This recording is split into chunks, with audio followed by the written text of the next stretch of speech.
وَلَقَدْ ذَرَأْنَا لِجَهَنَّمَ كَثِيرًا مِّنَ الْجِنِّ وَالْإِنسِ، اور بے شک ہم نے جہنم کے لیے ہی پیدا کیے ہیں اکثر جن اور انسان۔ اللہم لا تجعلنا منہم اللہم اجرنا من النار۔ اس کی ریزن کیا ہے وہ تو آگے اسی آیت میں بیان ہوگی، لیکن یہ بہت الارمنگ سچویشن ہے، اور پریکٹیکلی ہمیں نظر بھی آ رہا ہے کہ اکثریت جہنم کے لیے پیدا ہوئی ہے۔ اس وقت بھی جو اہل توحید ہیں دنیا میں، اوورآل اگر دنیا کی آبادی دیکھی جائے تو اس میں بہت کم ہے، پھر وہ اہل توحید سو کالڈ مسلمان، ان میں سے بھی جو پیور توحید والے لوگ ہیں بہت ہی کم ہیں۔ تو پریکٹیکلی ہمیں نظر آ رہا ہے کہ اکثریت جہنم کی طرف جا رہی ہے، یعنی یہ قرآن کی وہ سچائی ہے جو ہمیں دنیا میں نظر آ رہی ہے۔ لیکن یہ بڑی الارمنگ سچویشن ہے۔ دنیا میں اگر یہ اناؤنسمنٹ کی جائے 100 کے مجمع میں کہ میں ایک گولی چلاؤں گا جسے بھی لگ جائے،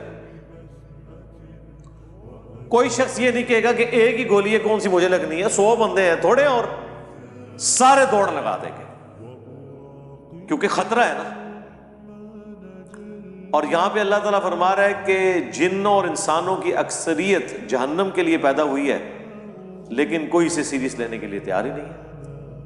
بخاری اور مسلم دونوں میں حدیث موجود ہے، اللہ کے محبوب صلی اللہ علیہ وآلہ وسلم فرماتے ہیں کہ قیامت کے دن اناؤنسمنٹ ہوگی کہ جہنمی اور جنتی الگ کر دیے جائیں۔ یہ حضرت آدم علیہ السلام کی ڈیوٹی لگائی جائے گی، کیونکہ وہ جد امجد ہیں سب کے۔ تو پوچھیں گے یا اللہ کتنے جہنمی اور کتنے جنتی؟ تو اللہ تعالیٰ فرمائے گا ہر 1000 میں 999 دوزخ میں جانے والے اور صرف ایک جنتی۔ اور یہ وہ وقت ہوگا کہ جب لوگ غم کے مارے بوڑھے ہو جائیں گے۔ سورہ المزمل میں بھی ذکر موجود ہے کہ قیامت کا دن وہ ہے کہ جو بچوں کو بھی بوڑھا کر دے گا غم کے مارے،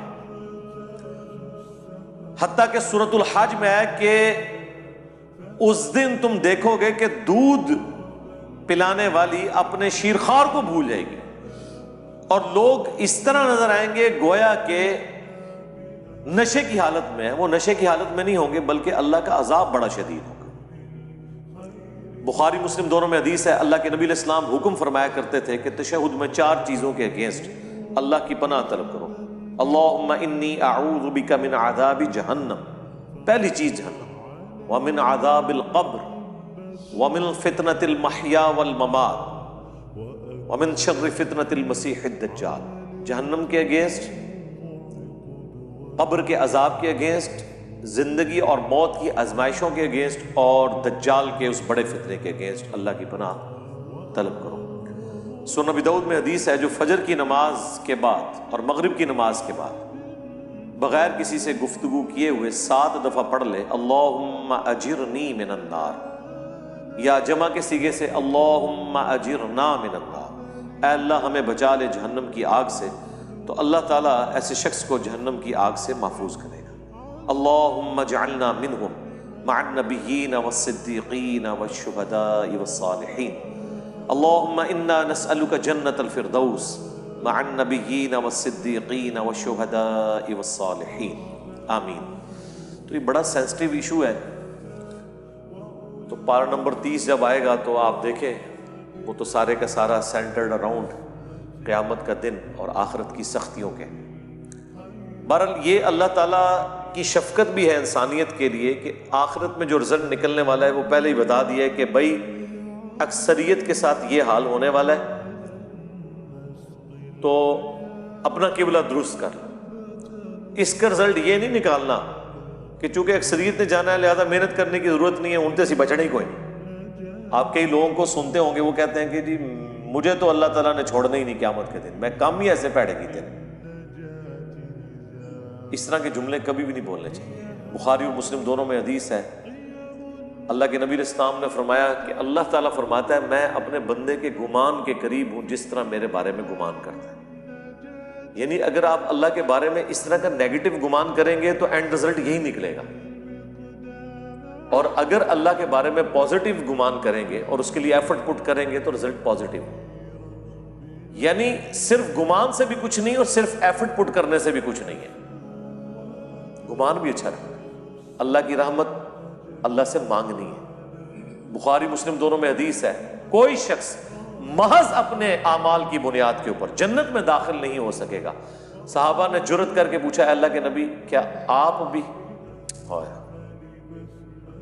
اس کائنات میں سب سے بہتر اعمال جس شخصیت کے ہو سکتے ہیں وہ تو رسول اللہ کی ذات ہے صلی اللہ علیہ وآلہ وسلم. تو آپ نے اس کو کیسے ارشاد فرمایا؟ آپ نے فرمایا ہاں میں بھی جب تک میرے رب کی رحمت مجھے ڈھانپ نہ لے, میں بھی صرف اپنے اعمال کی بنیاد پہ جنت میں داخل نہیں ہو سکتا. تو میرے بھائی اگر یہ نبی کا حال ہے, یہ نبی کی سچویشن ہے, یہ نبی کا سٹیٹس ہے, تو بابے شاہی. اب مجھے بتائیں وہ بابے جو یہ کلیم کرتے ہیں کہ ہم اپنے ساتھ آپ کو بھی لے جائیں گے, کتنے؟ ہاں جتنے آپ جان گے, کوئی کسی کو نہیں لے کے جا سکتا جب تک کہ اس کا اپنا قبلہ درست نہ ہو. ہاں اپنا قبلہ درست تھا, تھوڑی بہت کمزوریاں ہوئیں, کوئی رعایتی نمبر چاہیے, کوئی شفاعت چاہیے, اللہ تعالیٰ ڈیوٹی لگا دے گا. وہ بخاری مسلم میں حدیث ہے کہ انبیاء بھی سفارش کریں گے, فرشتے بھی کریں گے, اللہ کے نیک بندے بھی کریں گے, اس سے کسی کو انکار نہیں ہے. لیکن یہ نہیں ہو سکتا کہ آپ دیدہ دلیری کی زندگی گزاریں اور پھر شفاعت کے امیدوار ہو جائیں. Not at all. بخاری مسلم دونوں میں حدیث ہے, جب سورہ الشعراء کی یہ آیت نازل ہوئی کہ اے نبی اپنے قریبی رشتہ داروں کو آخرت کا ڈر سنائیں, تو نبی علیہ السلام اپنے رشتہ داروں کے پاس گئے, اپنے چچا کے پاس آئے اور فرمایا اے نبی کے چچا عباس, میرے مال سے جو لینا ہے وہ لے لے, اگر اللہ نے تجھے پکڑ لیا تو میں اللہ کے حضور تیرے کچھ کام نہیں آؤں گا. اے نبی کی پھپھی صفیہ, میرے مال سے جو کچھ لینا ہے وہ لے لے, اگر اللہ نے تجھے قیامت کے دن پکڑ لیا میں تیرے کچھ کام نہیں آؤں گا. اے نبی کی بیٹی فاطمہ, میرے مال سے جو کچھ لینا ہے وہ لے لے, اگر قیامت کے دن تو پکڑی گئی تو میں تیرے کچھ کام نہیں آؤں گا. اگر یہ سیدہ فاطمہ کا سٹیٹس ہے تو باقی تو شاہی کوئی نہیں. یہ کہنا کہ جی ہمارا مرید کوئی ہو گیا تو ہم جنت میں اس وقت تک نہیں جائیں گے. اس کے وائس برسا ہو سکتا ہے کہ کوئی شخص یہ کہ میں جہنم میں اس وقت تک نہیں جاؤں گا جب اپنے ساتھ کے کو بھی نہ لے جاؤں. وہ اللہ تعالیٰ یہ خواہش ضرور پوری کرے گا, گروہ در گروہ انہیں جہنم میں ہانکا جائے گا اپنے بزرگوں اور فالورز کے ساتھ. وہ تو ٹھیک ہے, وہ تو سورۃ الاعراف میں ہے کہ جب کبھی کوئی امت جہنم میں داخل کی جائے گی وہ اپنے بزرگوں پہ لعنت بھیجے گی اور کہے گی اے اللہ ہمارے بزرگوں کو دگنا عذاب دے کہ جن کی وجہ سے ہم جہنم میں گئے. تو اللہ تعالیٰ فرمائے گا کہ سب کے لیے ہی دگنا ہے, تم بھی تو اپنے بعد میں آنے والے لوگوں کے لیے پیشوا بنے تھے نا, یہ جو تمہارے اکابرین تھے تم بھی تو آنے والوں کے اکابرین تھے نا. سورۃ الاحزاب میں بھی آیا اے اللہ ہمارے بزرگوں نے ہمارے بڑوں نے ہمیں گمراہ کر دیا, انہیں دگنا عذاب. سورہ حمیمہ سجدہ میں آیا اے اللہ جن اور انسانوں میں سے وہ بزرگ بابے ہمارے حوالے کر جن کے پیچھے لگ کے ہم گمراہ ہوئے, ہم انہیں اپنے پاؤں کے نیچے روندیں گے. آج جس طرح ان کے پاؤں کے تلوے چاٹتے تھے نا دنیا میں, اب ہم انہیں اپنے پاؤں کے نیچے روندیں گے کہ انہوں نے ہماری آخرت برباد کر دی. یہ بڑا سینسٹیو ایشو ہے. جب اتنا خطرناک نہیں بلکہ خطرے ناک مسئلہ ہو پھر اس کی سینسیوٹی کے پوائنٹ آف ویو سے اسے اتنے ہی شد و مد کے ساتھ بیان کرنا چاہیے. یہ میٹھی میٹھی باتیں کرنے سے آپ کو آخرت کے بارے میں کبھی بھی آئیڈیا نہیں ہوگا کہ انسان کتنے بڑے خطرے سے دو چار ہونے والا ہے. یعنی جب اللہ تعالیٰ فرما رہا ہے کہ اس دن خاوند اپنی بیوی کو, بیوی اپنے خاوند کو, بہن بھائی ایک دوسرے کو, ماں باپ اولاد کو, اولاد ماں باپ کو بھول جائے گی, تو مجھے بتائیں اس صورتحال کے اندر کوئی شخص کسی کے جنت کی گارنٹی کیسے لے سکتا ہے؟ اسے تو اپنی فکر لگی ہوئی ہوگی. اچھا دوسری طرف یہ دیکھیں کتنے دیدہ دلیر ہیں کہ بخاری مسلم میں حدیث ہے قیامت والے دن ہر نبی کہے گا نفسی نفسی, آج مجھے اپنی جان کی فکر ہے. آدم علیہ السلام کی جو غلطی معاف ہو چکی وہ اس کو یاد کریں گے, ابراہیم علیہ السلام اپنی اجتہادی خطا کو یاد کریں گے, موسیٰ علیہ السلام اپنی اجتہادی خطا کو یاد کریں گے. ہاں عیسیٰ ابن مریم کہیں گے کہ تم محمد رسول اللہ کے پاس جاؤ, اللہ تعالیٰ نے ان کی اگلی اور پچھلی ساری اجتہادی غلطیاں جو گناہ نہیں تھے وہ معاف فرما دیے, اور نبی علیہ السلام کے ہاتھوں پہ شفاعت کا دروازہ کھلے گا. آپ کے علاوہ آپ کے سوا تمام پیغمبر نفسی نفسی کر رہے ہوں گے، تو اس صورتحال میں یہ کہنا کہ میرا بابا مجھے بچا کے نکال لے گا، تو تیرا بابا بڑا ہے یا اللہ کا پیغمبر بڑا ہے؟ سوچنے والی بات ہے. کتنی بڑی یہ توہین کر رہے ہیں، کتنی بڑی توہین کر رہے ہیں پیغمبروں کی. یہ اپنے باپوں کو پیغمبروں سے بڑا سمجھتے ہیں. انبیاء تو کریں کہ یا اللہ ہمیں اپنی جان کی فکر ہے، اور بابے کہیں کہ میں نے اس وقت تک جنت میں نہیں داخل ہونا جب تک کہ اپنے سارے مرید نہ لے جاؤں. یہ کہیں عقل میں بیٹھتی ہے. اسی لیے یہ بالکل ٹھیک کہتے ہیں کہ قرآن و حدیث ڈائریکٹ نہیں پڑھنا، گمراہ ہو جاؤ گے، کیونکہ جس سے وہ ہدایت بنائے بیٹھے ہیں وہ تو ہے گمراہی، اور جو اصل ہدایت ہے اس کو وہ گمراہی کہتے ہیں. یعنی جب وہ آپ کو کہہ رہے ہیں نا گمراہ ہو جاؤ گے، مطلب آپ ہدایت پہ آ جاؤ گے، کیونکہ گیئر ان کا الٹا لگا ہوا ہے نا. سورۃ الاعراف میں آیا کہ جو حق سے اناد کرتے ہیں نا ان کی یہ حالت ہو جاتی ہے کہ جب وہ گمراہی کا راستہ دیکھتے ہیں اسے اڈاپٹ کر لیتے ہیں، اور جب ہدایت کا راستہ دیکھتے ہیں اس سے روگردانی کرتے ہیں، کیونکہ وہ اسے سمجھ رہے ہوتے ہیں کہ یہ گمراہی کا راستہ ہے. جو اللہ تعالیٰ نے فرمایا کہ شیطان نے ان کے برے اعمال ان کی نظروں میں سنوار دی. سورۃ الکہف میں آیا نا اینڈ پہ جا کے کہ ان کی ساری ایفرٹ دنیا کے لیے ہے، اور یہ سمجھ رہے ہیں ہم بڑا اچھا کام کر رہے ہیں. قیامت کے دن ان کے لیے میزان عمل بھی قائم نہیں کی جائے گی. جو بڑے مجرم ہیں نا ان کو تو کہا جائے گا تہاڈا تے حساب کرنے کی بھی ضرورت نہیں، ایڈا کام پایا تسی. وہ اللہ تعالیٰ نے فرمایا ان کے لیے میزان عدل بھی قائم نہیں کی جائے گی. سیدھے اسٹریٹ جان گے نا، ٹاپ و ٹاپ. اتنا سینسٹیو ایشو ہے. تو یہ پوری صورتحال میں اسی لیے آپ دیکھیں قرآن کا جو مرکزی ٹاپک ہے وہ انذار، ڈر سنانا. وَأُوحِيَ إِلَيَّ هَذَا الْقُرْآنُ لِأُنذِرَكُمْ بِهِ وَمَنْ بَلَغَ. اے نبی تم فرما دو کہ مجھے قرآن اللہ نے اس لیے وحی کیا کہ تاکہ میں تمہیں ڈر سنا دوں، اور جس تک یہ کتاب پہنچ جائے وہ بھی اس کتاب کے ذریعے ڈر سنائے. اور یہاں پہ ہمارے ایک مولانا صاحب کہتے ہیں کہ جی اس طرح کے واعظین جو ہیں وہ انہوں نے لوگوں سے ان کا رب چھین لیا. اوے اس طرح کا رب جو انہوں نے بنایا ہے وہ رب ان سے چھینے. انہیں اس رب کا تعارف کروائیں کہ جس رب کا تعارف اس شخصیت نے کروایا جس کی قبر مدینے میں ہے صلی اللہ علیہ وآلہ وسلم. امام غزالی نے احیاء العلوم میں مکاشفۃ القلوب کیمیائے سعادت کے اندر یہاں تک لکھا ہے کہ ایسے علماء واجب القتل ہیں جو رحمت کی آیات پڑھ پڑھ کے لوگوں کو اللہ تعالی سے بے خوف کر رہے ہیں. کیا وہ ہمیں یہ بتانا چاہتے ہیں کہ قرآن کی دھمکیاں جھوٹ ہیں؟ کیا وہ ہمیں یہ بتانا چاہتے ہیں کہ انبیاء جو قبر و آخرت کا ڈر سنا کے گئے، عذابات بتا کے گئے، وہ ہم سے ٹھٹا اور مذاق کرتے رہے ہیں، اور خدا کا تعارف وہ ہے جو یہ ہمیں کروائیں گے؟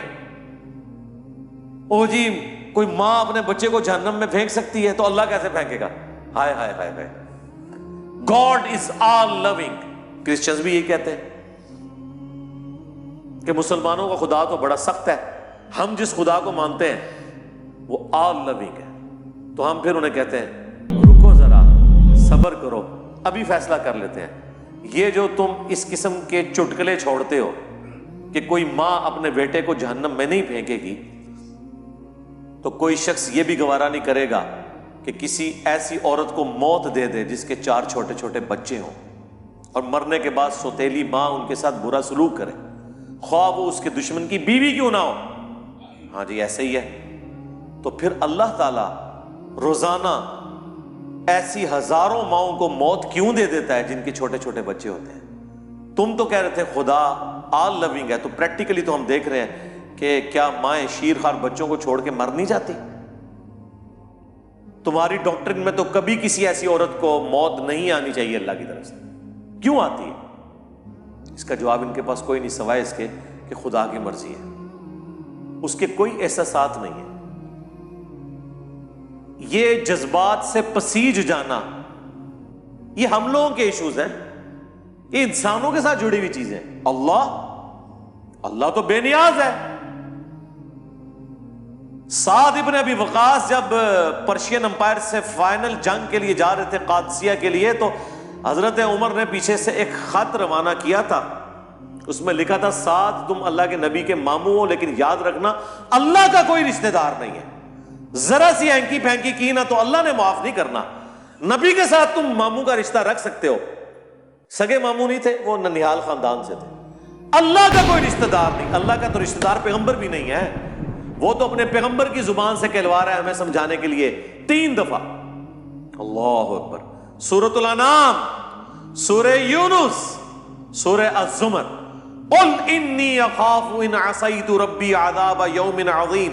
اے نبی تم فرما دو کہ بالفرض اگر میں بھی اپنے رب کی نافرمانی کروں تو میں خود اس بات سے ڈرتا ہوں کہ بڑے دن کا عذاب مجھے بھی آ پکڑے گا۔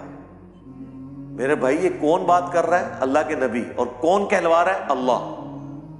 تو جب نبی کے جیسا ہے ہی کوئی نہیں تو تہاڈے بابے تے شے ہی کوئی نہیں جن کے اوپر تم نے اتنا تکیہ کیا ہوا ہے۔ کیا کبھی آپ نے حضرت ابو بکر، عمر، عثمان و علی سے سنا کہ جو ہمارا مرید ہو جائے ہم اس وقت تک جنت میں نہیں جائیں گے جب تک کہ اسے جنت میں لے نہ جائیں؟ حالانکہ وہ خود کنفرم جنتی تھے، آخری وقت تک ڈرتے رہے۔ جامعہ ترمذی میں حدیث ہے، حضرت عثمان غنی جب بھی قبرستان جاتے تو بہت روتے تھے۔ لوگوں نے پوچھا کیوں؟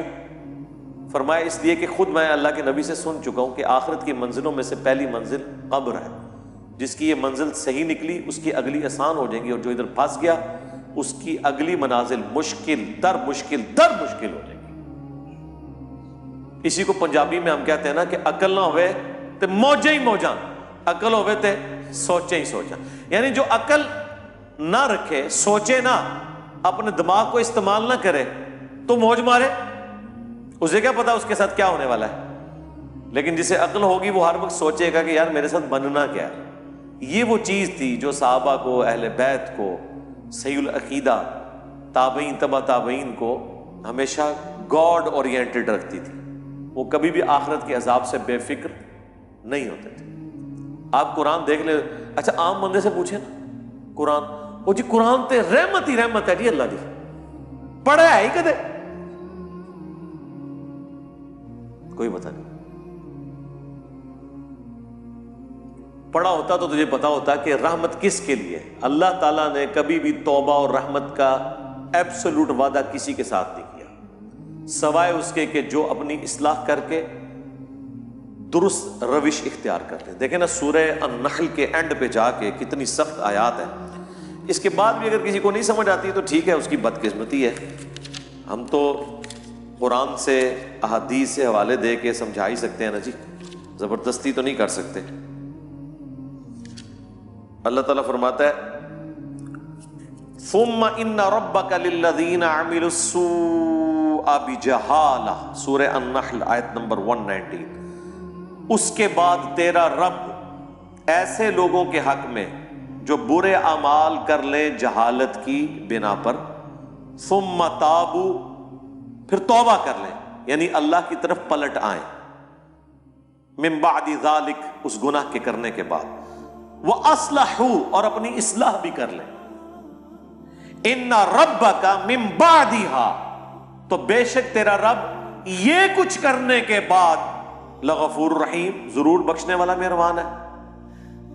یعنی بخشنے والا مہربان کس صورت میں ہے؟ جب کوئی شخص توبہ کرے، توبہ کرنے کے بعد اپنی اصلاح کر لے تو اللہ تعالیٰ معاف کرے گا۔ لیکن آپ کو ہمیشہ آدھی پکچر بتائی جاتی ہے۔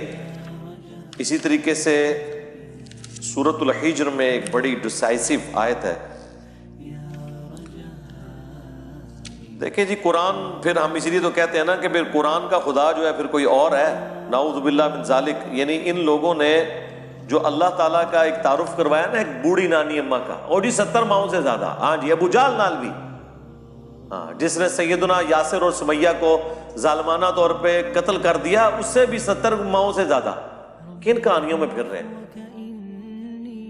اللہ تعالیٰ اپنے جذبات سے نہیں بسیجتا، نہ اس کے ہماری طرح کے جذبات یا احساسات ہیں۔ اللہ تعالیٰ اپنے نیک بندوں کے حق میں محبت فرمانے والا ہے۔ باغیوں کے لیے صرف اس کی رحمت اتنی ہے کہ وہ ڈھیل دے دیتا ہے کہ میری طرف پلٹ آؤ، لیکن جب وہ پکڑ لے گا نا پھر زمین و آسمان کی ساری مخلوقات مل کے چھڑا نہیں سکتی کسی کو. یہ بالکل بات واضح. تو یہ سورۃ الحجر کی آیت نمبر ہے 50.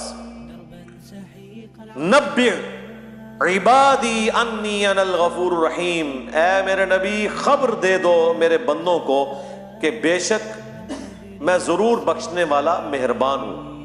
وَأَنَّ عَذَابِي، اور یہ بھی خبر ساتھ سنا دو کہ میرا جو عذاب ہے هُوَ الْعَذَابُ الْعَلِيمُ، وہ بہت ہی دردناک عذاب. آدھی پکچر نہیں پیش کرنی، پوری. اور وہ جو پوری پکچر ہے نا وہ بھی بیلنس نہیں اسے کر رہی، وہ اس کے حق میں ہے جو اللہ کی طرف رجوع لاتا ہے. باغیوں کے لیے کچھ نہیں ہے میرے بھائی.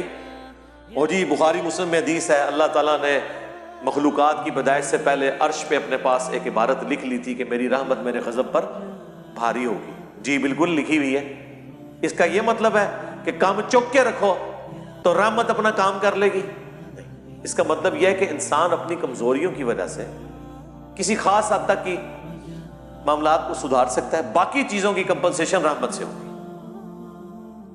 جس طرح بخاری مسلم میں ایک حدیث ہے جسے لوگ مس کوٹ بھی کرتے ہیں کہ اگر تم گناہ کرنا چھوڑ دو گے تو اللہ تعالیٰ ایسی مخلوقات کو پیدا کرے گا تمہیں ختم کر کے جو گناہ کریں گے اور اللہ سے معافی مانگیں گے، اور اللہ تعالیٰ انہیں معاف کر کے خوشی محسوس کرے گا.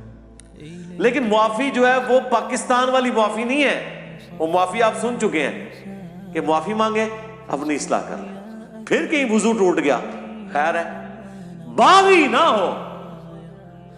بغاوت اور چیز ہے. بغاوت یہ ہے کہ بالکل کوئی پرواہ نہیں ہے، اور معافی اس کے لیے. اچھا یہ جو جتنی معافی کی رحمت کی آیات ہے نا، یہ ان مجرمین کے لیے نہیں ہے جو بغاوت پہ اترے ہوئے، یہ ان کے لیے ہیں جو اللہ کے راستے پہ چل رہے ہیں کہ وہ کہیں پر مایوس نہ ہو جائیں. جس سورہ الزمر میں ہے نا، لا تقنطوا من رحمت اللہ. اے نبی میرے بندوں کو خبر کر دو اس حوالے سے کہ وہ اللہ کی رحمت سے مایوس نہ ہو. جنہوں نے اپنی جانوں کے اوپر ظلم کیا ہے اللہ کی رحمت سے مایوس نہ ہو، اللہ تعالیٰ سارے گناہوں کو معاف کر دے گا. یہ وہ بندے ہیں جو واقعی یہ کیئر کرتے ہیں یار ساڈا کے بڑھنا ہے، ان کے لیے ساری تسلی ہے. باغیوں کے لیے کچھ بھی نہیں ہے. جس کو کبھی اللہ کا خیال ہی نہیں آیا، جس نے اللہ کو سیریس نہیں لیا، اس کے لیے کوئی رحمت کی آیات نہیں ہے. وہ آیت یہ ہے پھر اس کے لیے وَلَقَدْ ذَرَأْنَا لِجَهَنَّمَ كَثِيرًا مِنَ الْجِنِّ وَالْإِنسِ. وہ جہنم کے لیے پیدا ہو اکثریت. اچھا میرے بھائی جب اکثریت جہنم کے لیے پیدا ہوئی ہے تو پھر جنت میں جانے کا سرٹیفکیٹ دنیا کی سب سے مشکل ترین ڈگری ہونی چاہیے. یہ ہے کہ نہیں؟ جب اکثریت جہنم میں جا رہی ہے، ہر 1000 میں سے 999 جہنم میں جا رہے ہیں، لیکن کیس ہمیں الٹ نظر آ رہا ہے. لوگ تو یہ سمجھ رہے ہیں جنت میں جانا تو جو کچھ بھی ہے تیرے محبوب کی امت سے ہے. تو اس کا ٹیسٹ پاس کرنا بھی اتنا مشکل ہے، کیونکہ انعام اتنا بڑا ملنے والا ہے، ہمیشہ کی جنت، کبھی موت نہیں. اور سب سے ادنا جو جنتی ہے نا، جو سب سے آخر میں جنت میں جائے گا جہنم سے نکال کے، یعنی جو اپنے گناہوں کا عذاب لاکھوں سال بھگت کے صفائی کروانے کے بعد، اپنی سارے گناہ معاف کروانے کے بعد آخری بندہ جہنم سے نکالا جائے گا، اسے بھی اس پلانٹ ارتھ سے 10 گنا بڑی جنت ملے گی. 10 زمینیں 40,000 کلومیٹر کے سرکمفرنس کی. آپ پوچھ رہے ہوتے ہیں اتنے سیارے کیوں نے؟ 10.5 ہیں انشاءاللہ. ٹھیک ہے جی. جو آخر میں جائے گا اس کا یہ حال ہے، اور جو بغیر حساب و کتاب کے جائے گا، یا جو نیکیاں بھاری ہونے کی وجہ سے حساب و کتاب سرسری حساب کے بعد چلا جائے گا، اس کے جنت کا کوئی امیجن کر سکتا ہے کس بڑے لیول کی؟ پھر اس سے بڑی بات یہ ہے کہ موت نہیں آنی، بڑھاپا نہیں آنا، پریشانی نہیں آنی، اور جو چاہیں گے وہ ملے گا.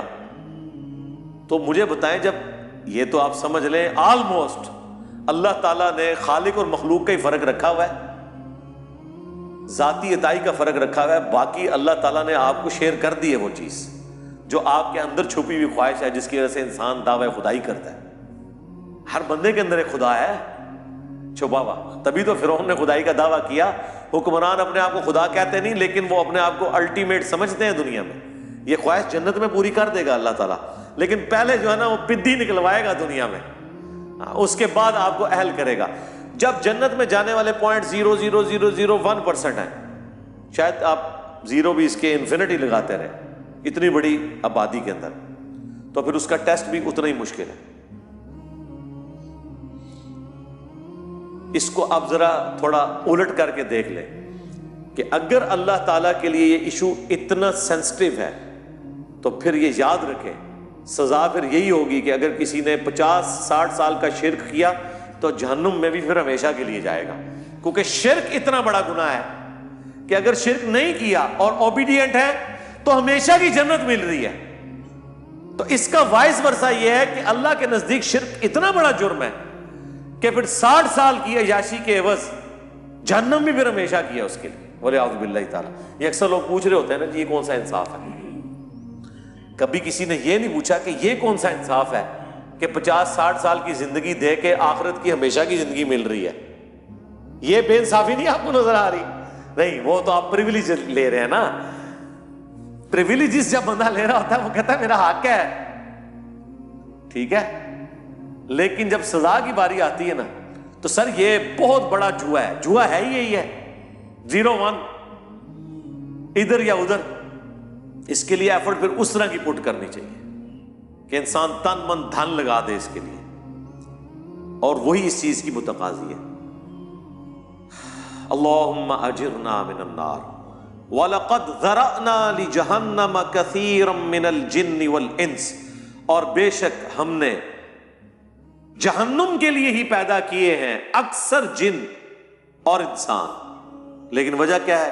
لَهُمْ قُلُوبٌ لَا يَفْقَهُونَ بِهَا, ان کو ہم نے دل دیے تھے, عقل دی تھی, لیکن انہوں نے کبھی وہ عقل استعمال ہی نہیں کی. یعنی یہ جو میں ابھی آپ کو آدھے گھنٹے سے ابھار رہا ہوں, وہ عقل جو دی ہوئی ہے نا اللہ نے, اس کے ذریعے میں نے آپ کو ٹریگر کروایا. بس میں نے اپنا کام کر دیا, آپ کا بھی کام ہو گیا. اب آپ نے خود ہی جہنم کمانی ہے تو کمانی ہے. پتہ چل گیا کہ معاملہ بڑا ڈٹ ہے, بڑا خطرناک ہے, بلکہ خطرے ناک ہے. وَلَهُمْ أَعْيُنٌ لَا يُبْصِرُونَ بِهَا, اور ہم نے ان کو آنکھیں دی تھی لیکن وہ آنکھوں سے دیکھنے کا سا دیکھنا نہیں دیکھتے. یعنی کہتے ہیں عقل مند وہ ہے جو دوسرے کی غلطیوں سے سبق سیکھ لے. اپنی غلطی سے تو سبق سیکھنا عقل مندی ہے, لیکن چھوٹی. بڑی عقل مندی ہے کہ آپ وہ کام کریں ہی نہ جس کا اینڈ رزلٹ آپ اپنے سامنے دیکھ چکے ہیں کہ لوگوں کے ساتھ یہ ہوا. وہ آنکھ عبرت والی. وَلَهُمْ آذَانٌ لَا يَسْمَعُونَ بِهَا, اور ان کے کان تو تھے لیکن وہ سننے کا سا سننا نہیں سنتے. یعنی انہوں نے اپنی عقل کو, اپنی آنکھوں کو, اپنی بصارت کو, اپنی جو ہے وہ سوچنے سمجھنے کی صلاحیتوں کو اس کے لیے پٹ نہیں کیا. وہی جو سورہ بنی اسرائیل میں ہے وَلَا تَقْفُ مَا لَيْسَ لَكَ بِهِ عِلْمٌ إِنَّ السَّمْعَ وَالْبَصَرَ وَالْفُؤَادَ كُلُّ أُولَٰئِكَ كَانَ عَنْهُ مَسْئُولًا. وہاں پہ بھی انہیں تینوں انسٹرومنٹس کا ذکر ہوا ہے کہ بے شک کان, آنکھ اور عقل, دل یا دماغ, کوئی بھی چیز, یہ دونوں انسٹرومنٹس ہیں اللہ کی طرف سے. اس پہ الگ سے میری ویڈیو ریکارڈ ہے.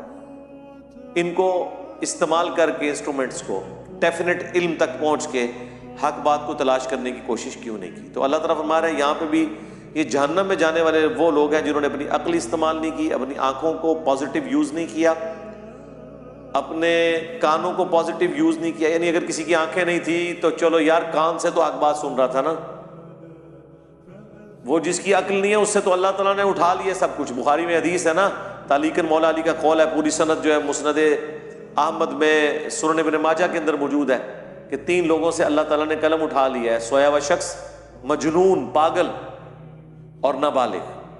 تو جس کی عقل نہیں ہے اس سے تو اٹھا ہوا ہے ٹیسٹ. تو اللہ تعالیٰ ہمارا ہے کہ جہنم میں وہ لوگ چلے گئے جنہوں نے اپنی عقل, آنکھیں اور کان استعمال نہیں کیے پازیٹیولی کہ اس سے ہدایت حاصل کرتے. اولئک کالانعام, یہ تو چوپایوں کی مانند ہے. بل ہم اضل, بلکہ چوپایوں سے, جانوروں سے بھی گئے گزرے وہ لوگ ہیں جو اپنی عقل کو استعمال نہیں کرتے. اور یہاں کیا کہتے ہیں جی, عشق دے چلے نمبر لے گئے, عقل والے ہیں انجے ہی عمرہ گالیاں. عقل والے جو ہیں وہ ناکام ہو گئے, عشق والے نمبر لے گئے. یہ عشق اور عقل کا مقابلہ آپ کیوں کرواتے ہیں؟ وہ عشق نہیں ہوتا، وہ جذباتیت ہوتی ہے۔ محبت تو ہوتی ہی عقل کی بنیاد کے اوپر ہے۔ جذبات کی بنیاد پہ جو محبت آپ کلیم کرتے ہیں وہ دیر پا نہیں ہوتی ہے، فوراً ختم ہو جاتی ہے، وہ کنوکشن والی نہیں ہوتی۔ لیکن جو عقل کی بنیاد پہ کسی سے آپ محبت کرتے ہیں وہ کنوکشن والی ہوتی ہے، سٹیبل ہوتی ہے۔ عقل ایک ایسی چیز ہے جس کے ذریعے آپ اس محبت کو ارن کر سکتے ہیں۔ نبی صلی اللہ علیہ وآلہ وسلم کی، صحابہ اور اہل بیت کی محبت ہمارے ایمان کا حصہ ہے، لیکن یہ ہمارے خون میں شامل نہیں ہے۔ خون میں تو ہماری محبت ان رشتوں کے ساتھ ہے جو ہمارے ساتھ اٹیچڈ ہے، لیکن ان ہستیوں کے ساتھ ہماری محبت ہمیں ارن کرنی پڑتی ہے۔ جب ہم ان کے بارے میں پڑھتے ہیں، ان کی اللہ کے لیے کمٹمنٹ پڑھتے ہیں، اللہ کا تعارف ہمیں ان لوگوں کی وجہ سے ہوا تو ہمارے دل کے اندر ان کے لیے جذبات پیدا ہوتے ہیں۔ ہم نے حضرت ابوبکر کو نہیں دیکھا، حضرت عمر کو، عثمان کو، علی کو، لیکن جب ہم ان کے واقعات پڑھتے ہیں کہ انہوں نے کس طرح پیشن سے نبی علیہ السلام کے لیے تن من دھن لگایا، تو ہمارے دل میں ان کے لیے محبت ہے۔ کیا وہ محبت اس وجہ سے ہے کہ وہ بڑے خوبصورت ہوں گے؟ ہو سکتا ہے آپ کو مایوسی ہو، آپ نے جو محبت کا اور خوبصورتی کا کرائٹیریا بنایا ہوا ہے اس میں وہ پورے نہ اترے۔ ہم بغیر دیکھے ان سے محبت کرتے ہیں ان کے اعمال کی وجہ سے۔ تو سرکار اللہ کا بھی یہی کرائٹیریا ہے۔ صحیح مسلم کی حدیث ہے، اللہ تمہاری شکلوں اور مال کو نہیں دیکھتا، دلوں اور اعمال کو دیکھتا۔ شکل کو کیوں دیکھے گا؟ شکل تو ہم نے خود بنائی نہیں اپنی، تو اللہ کسی کی شکل پہ کیسے فیصلہ کرے گا؟ جو بنائی اس نے خود ہوئی ہے۔ تو اگر کسی کی شکل خوبصورت نہیں ہے تو اللہ نے اسے دی ہے نا، تو اللہ اس کی شکل کے اوپر کیسے فیصلہ کر سکتا ہے؟ شکل آپ اپنی خوبصورت نہیں کر سکتے، لیکن اپنے اعمال خوبصورت کر سکتے ہیں۔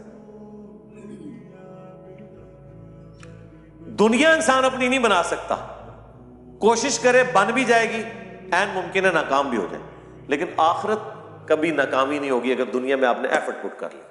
اسی لیے اللہ قرآن میں بار بار کہتا ہے کہ ہم آخرت کی نعمتیں دیں گے، اللہ تعالیٰ وعدہ خلافی نہیں کرتا، اللہ نے جو وعدے کیے اپنے پیغمبروں کے تھرو اللہ اس کی خلاف ورزی نہیں کرے گا۔ یہ بات اللہ کو بار بار کیوں قرآن میں کہنی پڑتی ہے؟ اس لیے کہ انسان کو بعض اوقات یہ خیال آتا ہے کہ دنیا میں بڑی محنت کی تھی، اینڈ رزلٹ یہ نکلا کہ سارے کاروبار فلاپ ہو گیا،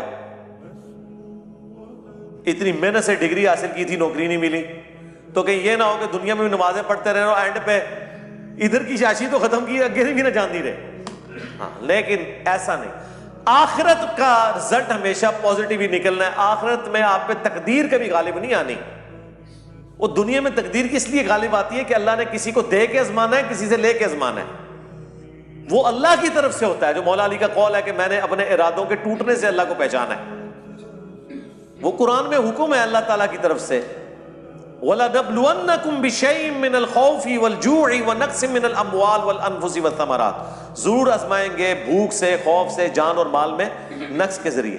تو دنیا میں ایسا کرنا یہ اللہ کے پلان کا حصہ ہے کہ محنت کرو گے، اینڈ پہ جا کے زیرو ہو جاؤ گے، 99 پہ سانپ کاٹ جائے گا، لیکن پھر دوبارہ اٹھو گے۔ نہ بھی اٹھے، اس کے پہلے آخرت کی تیاری کرتے رہے، وہاں 99 پہ سانپ نہیں کاٹے گا، ناٹ ایٹ آل۔ وہ اللہ تعالیٰ نے کہا آخرت میں یہ نہیں ہوگا کہ دنیا میں کسی نے محنت کی اور رزلٹ اپوزٹ نکلا ہے، ایسا نہیں ہوگا۔ ہاں، یہ کہ غلط ڈائریکشن میں اگر کی، عاملۃ ناصبہ، عمل کر کر کے تھک جانے والے، عقیدے میں شرک ہے، پیغمبروں کی جو ڈیمانڈ ہے اپنے امتیوں سے کہ اللہ تعالیٰ تمہیں اس طرح کا انسان دیکھنا چاہتا ہے، وہ آپ پوری نہ کریں اور آپ اپنے من کے پھیرتے رہے، لمبے بال رکھ کے، پگڑیاں باندھ کے آپ یہ سمجھ رہے ہیں کہ بس ہم جنتی ہو گئے، تو اس کے ذریعے تو میرے بھائی جنت نہیں ملنے والی۔ یہاں تو گیٹ اپ کے فتنے کے اوپر ہی سارے کا سارا معاملہ چل رہا ہوتا ہے۔ میں کہتا ہوں کسی سکھ کو بھی نہ وہی گیٹ اپ پہنا دینا جو ایک مسلمانوں کے علماء کا ہے، لوگ ہاتھ چومنا شروع کر دیں گے، بتائیں نا ان کو، تو آپ دیکھیں وہی کچھ ہوگا۔ یہاں تو یہ سب کچھ چل رہا ہے۔ تو اللہ تعالیٰ ہمارا ہے کہ ایسے لوگ جانوروں سے بھی بدتر ہیں، جو اپنے انسٹرومنٹس جو ہم نے ان کو دیے تھے انہیں یوز کر کے حق بات تک نہیں پہنچتے۔ یہ وجہ تھی ان کی جہنم میں جانے کی۔ اولئک ھم الغافلون، یہی وہ لوگ ہیں جو اصل میں غافل ہیں، غفلت میں پڑے ہوئے ہیں۔ یعنی لوگ تو کہتے ہیں نا بڑا فلاں دنیا میں ہوشیار ہے، اللہ فرما رہا ہے سب سے بڑا بیوقوف ہی وہ ہے جس کو اپنی آخرت کی فکر نہیں ہے۔ یہاں پہ جو بندہ بالکل ایماندار ہو، سیدھا ہو نا، اس کے ماں باپ کو بچپن سے اس کی فکر لگ جاتی ہے کہ میرا منڈا بالکل سیدھا ہے جی، پتہ نہیں تھا کیا بننا ہے۔ اور جو 1 نمبر کا 2 نمبری ہو، 10 نمبری ہو، چلاک ہوشیار اس طرح کا ہو کہ لوگوں کو دھوکہ دیتا ہو، تو لوگ کہتے ہیں جناب یہ میرا بچہ ہے، ایک کامدہ بچہ نکلا ہے میرا۔ یہ کرائٹیریا ہے لوگوں کا۔ تو عقل مند وہ ہے جو آخرت بنا لے، دنیا پہ کمپرومائز کر لے ایک خاص لیول تک۔ یہ نہیں ہے کہ بھوکے مر جائیں گے آپ، ایسا نہیں ہے۔